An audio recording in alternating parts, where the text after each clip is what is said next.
we're going to make SD plate. So so unlike the YPD plate where you can just put everything together in autoclave, which is much easier. For SD, I want to kind of do it a little bit differently. The reason is that SD S is like nitrogen, so like it's a difficult, the yeast nitrogen base. It has a lot of components, including vitamins and so on and so forth. So I want to ensure like sort of like reproducibility from one experiment to another. But for autoclave, it's very hard to control exactly what happens during that period of time and exactly when you take out of the autoclave, right? So what I have opted for is that so for this. So what I have opted for is that I would make SD like a 10x SD, right? 10x SD, and I will actually pour the plate where I have the vast majority of the water and agar. I will autoclave that, and once it's finished, once it has cooled down to like 50 Celsius, before it, like it's a little bit over, it's okay too, but after autoclave, after cool down a little bit, I will add 100, like for 1 liter, I will add 100 milliliters of the 10x SD. And then of course there should be a stir bar. There should always be a stir bar. The stir bar will be stirring, right, and it will be mixed. And then we'll pour. So that is the bottom line. And then when I make SD, because we use filter cups, they're not cheap. So I never just make a liter, right? So if I would always make say 2 liters. So I can do that. But the 2 liters, I don't want them to put in the same bottle in case that is contaminated. I don't want the whole 2 liters to be contaminated. So I'll distribute them into like smaller aliquots, like 400 milliliters times 5. So these bottles need to be pre-autoclaved. And I will show you how with the sterile filter that. And then sometimes we make 1x SD. It's also like that, right? We make. So today I think what we'll do. I'm thinking of right. So I'm thinking I'll make. Because SD we use so much of it, and so for the 1x SD I actually like to directly make. I don't like to mix. It's because to reduce the chance of contamination, right? So for the plate, I don't want autoclave. That's why I'm forced to do that, right? But for the other ones, I will just do this. And also for these, we can just use glass pipettes, right? So if it's a sterile glass pipettes, now again we don't generate as much plastic waste.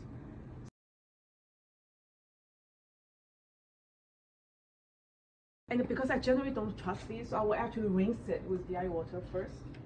Just being paranoid, I'll rinse it just in case, right? I'm not sure whether it's necessary, but I just do this. And since we're going to make 1 liter of SD agar, and I'm going to add 100 milliliters of 10x. So what I will do is I will bring it up to volume 900. I will never add agar to the cylinder because agar will not dissolve. It will just make a huge mess. Right, so I will just, so agar 20 grams, it's negligible volume. So I'm just going to add the 20 grams to that. So I'm going to go up.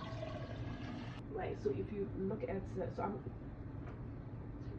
so the meniscus, right, the bottom of the meniscus have to touch the 900. Yeah, that's about right. Right, so if you look at the meniscus, it's a 900. So we took a flask that's 3 liters. Because if you use smaller flask, it will boil over.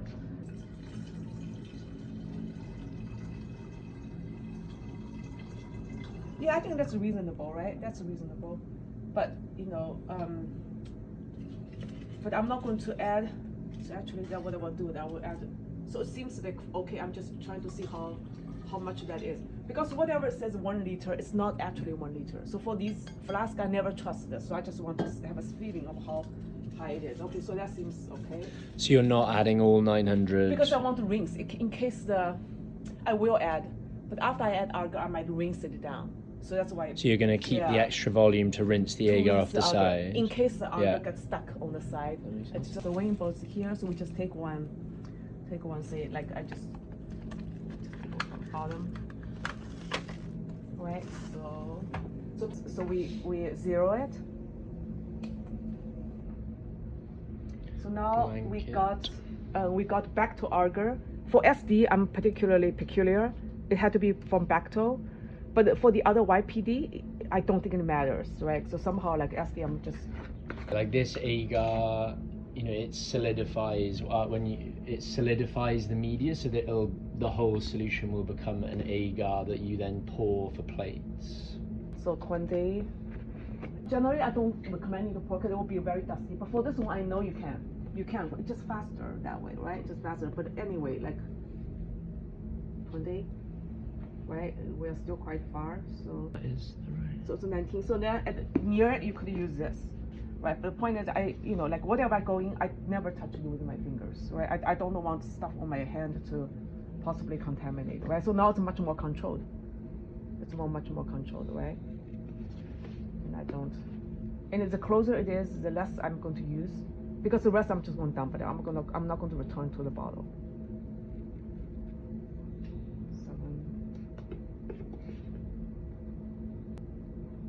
So for agar, a little bit more, a little bit less is actually okay, because it's just a solidifying agent. Yeah. It's actually okay.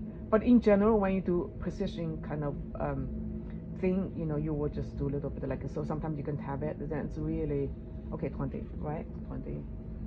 So, okay, right? So then I would just now take this. You want to stir? Yeah, stir. Yes, that's a good idea. I will have a stir. You can always add stir. So I see I did a quite good job. Like it's like it doesn't matter actually. So like for other things, I might wear gloves. I might take one and I might rinse it before I add it in.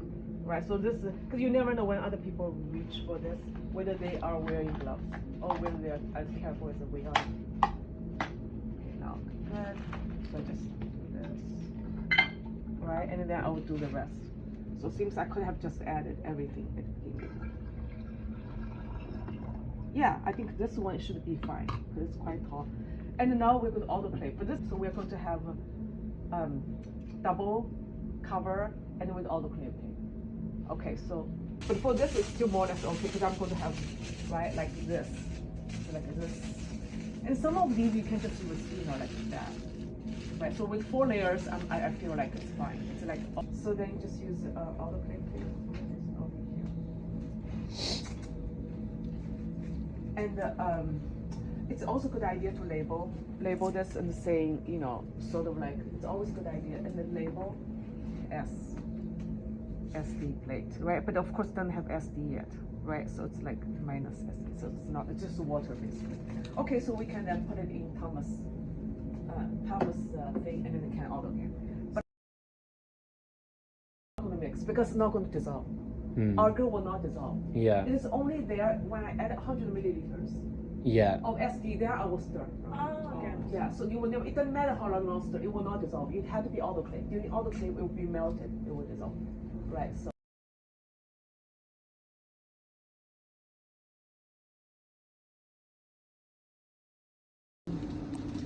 Freezer has used ethanol to wipe down the whole bench so it's clean. And I've put this Kim wipe with this tape. So basically it had to be still. If we're going around really vigorously, that means there's a lot of ventilation. So we're checking for airflow and ventilation by sticking a piece of tissue there to make sure it's not too windy. And then I distributed those, basically a liter can do more than 20. Right, so I know it's at least, like I do this. And after we pour, we will mark them. So the SD is double black, right? So afterwards, we're gonna mark all the plates. So YPD is one single black. It's YPD, one single black line. And the SD will be 2 black. So this information can be found in our polyphone. And we keep this because we're going to store the plate in those. All those. That's why these bags we never throw away.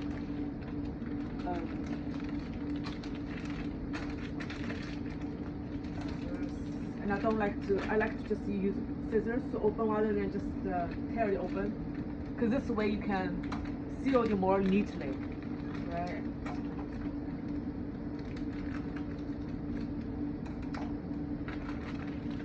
And then let's take the electric Bunsen burner here.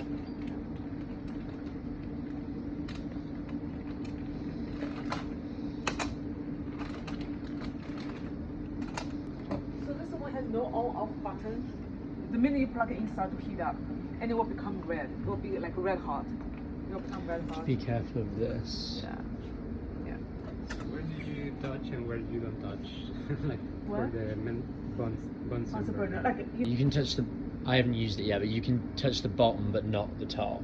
Okay. Right. You can see it would be That's very gonna get obvious. The top boiling. would be like really like red hot, right? Yeah. So you know, of So course, you're everything going is to the stick same. your finger in Yeah. there, right? So okay. So also, I would want to get a glass pipette.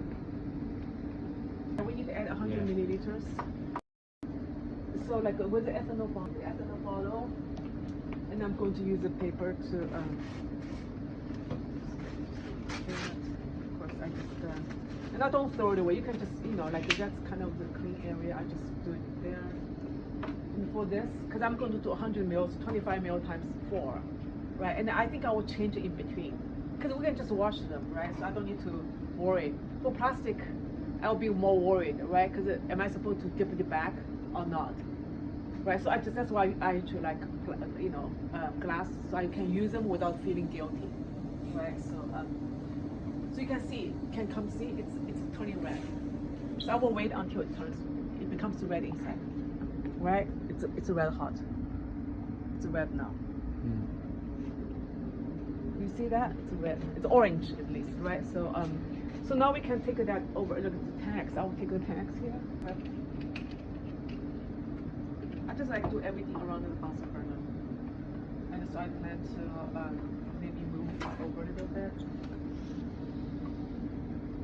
Yeah, and then I like to keep it this way, because if I do it upside down, the stuff will fall in. So I always like the horizontal. I also like to shake out, and just pull one out, right? Plug it into there, and then and then do that. Still a little awkward, so let me just okay, so we are going to take that. The agar here now. Add and then stir, come back and start pouring. Okay. So basically what I will do, I will not lift it up anymore, right? Because I have already do this, and I will just and then take one out, and then do the next one. I will just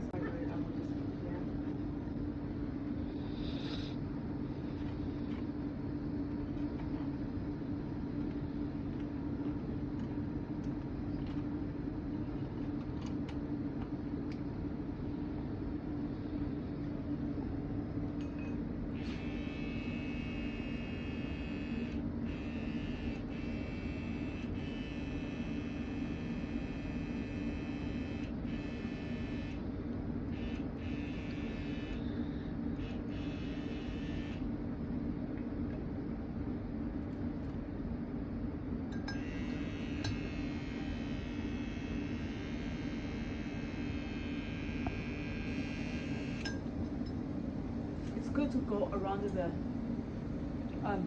near the wall, so it doesn't have bubbles, doesn't create bubbles. So you can see it's like really red now, right? Like you can see. Okay, so 1, so you have to count 1, 2, 3, 4, right?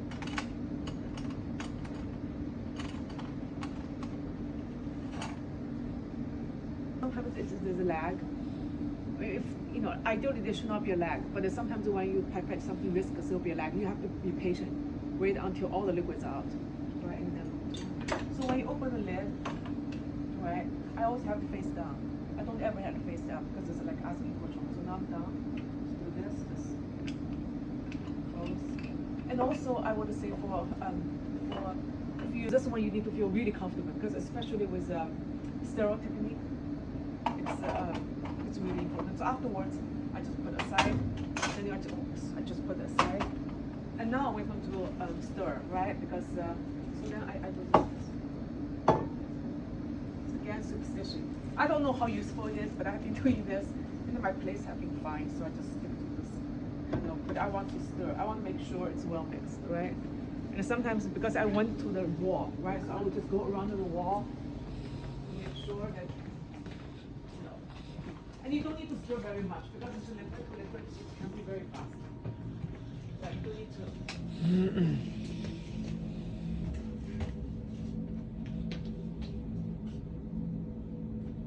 Yeah, it's still good to stir a bit. And it's good to have it heat on, because I don't want it to solidify too soon. Sort of like, you don't want to burn your hand, because then you won't be able to hold it. But you don't want it to cool down, because it will start to solidify, right? So it's like a balance. And immediately after we pour, we immediately add water, so to dilute the agar before they start to gel. Otherwise, it will clog the sink. You see what I'm saying? So there's a set of protocols we don't want to have gel there because that will make it really hard to wash for Thomas, right? So okay, so like let me just do a little bit more. And you don't want to stir too vigorously because otherwise it will create bubbles. But I think this is good. This is good. Okay, so this is good. So we're ready to pour. Yeah, liquid to liquid is very easy to do, especially with stir. So this, I always keep this close, and it's so good.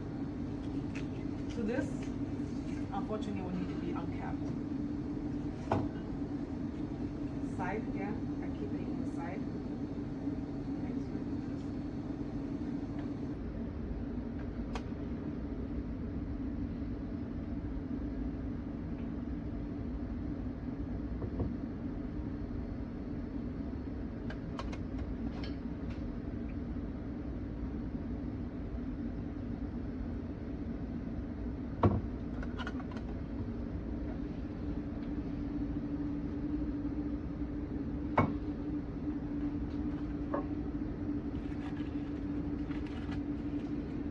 And what I do is I just barely cover.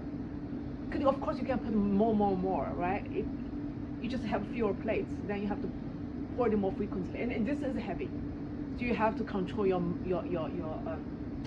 muscle so to not over pour, but not under pour either. So basically, if there's a slight bit uncovered, you just shake a little bit, it will cover.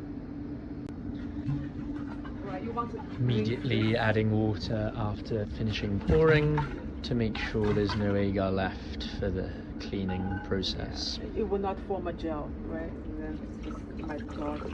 So when you do this, of course, you catch the, right? You don't want to have this stir bath. You don't want to lose the stir bath. So then one more time, I use hot water to mix it around. Now we have finished.